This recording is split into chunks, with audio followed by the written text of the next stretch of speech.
বন্ধুরা, আজকের ম্যাচ দেখেছেন? একদিকে ব্যাটসম্যানদের তাণ্ডব, অন্যদিকে বোলারদের আগুন। এই ম্যাচে এমন কিছু মুহূর্ত ছিল যে ক্রিকেট প্রেমীদের হৃদয়স্পন্দন বাড়িয়ে দিয়েছে। আজ আমরা নিয়ে এসেছি এই রোমাঞ্চকর ম্যাচের সম্পূর্ণ বিশ্লেষণ। তাহলে দেরি কেন, শুরু করা যাক।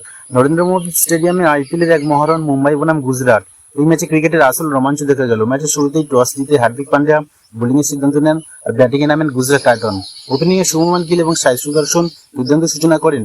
ট্রেন্ট বোল্ট এবং দীপক চার প্রথমে কিছুটা চাপে রাখলেও গিল ও সুদর্শনের জুটি পাওয়ার প্লেতে 66 রান তুলে ফেলে। এরপর হার্দিক পান্ডিয়া নিজের প্রথম স্পেলেই গিলকে ফিরে দিয়ে ম্যাচের উত্তেজনা বাড়িয়ে দেন। তবে এরপর মাঠে নামেন জস বাটলার, যিনি সুদর্শনের সঙ্গে মিলে ইনিংসকে এক উচ্চতায় নিয়ে যান।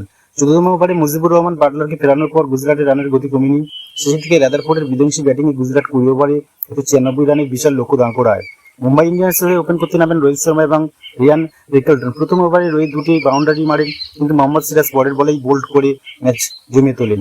এরপর তিলক ভার্মা ও সূর্যকুমার যাদব মিলে এক অসাধারণ পার্টনারশিপ করেন, যা মুম্বাইকে খেলায় ফিরিয়ে আনে। কিন্তু 12তম ওভারে তিলক ভার্মা আউট হলে ম্যাচ আবার গুজরাটের দিকে ঝুঁকে পড়ে।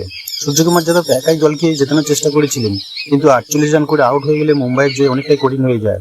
শেষ দিকে নমনদীর ও মিচেল স্টার্নার চেষ্টা করলেও গুজরাটের বোলাররা চমৎকার বোলিং করে মুম্বাইকে 125 রানে থামিয়ে দেয়। ফলে গুজরাট টাইটন এই রোমাঞ্চকর ম্যাচে 11 রানে জয় তুলে নেয়। বন্ধুরা, তোমার কি মনে হয়, মুম্বাইয়ের কথাই ভুল হয়েছিল? আর তোমার মতে এবারে আইপিএল ট্রফি কোন দল জিতবে? কমেন্টে জানাও। আর এই বিশ্লেষণ যদি ভালো লেগে থাকে তাহলে ভিডিওটি লাইক দিও এবং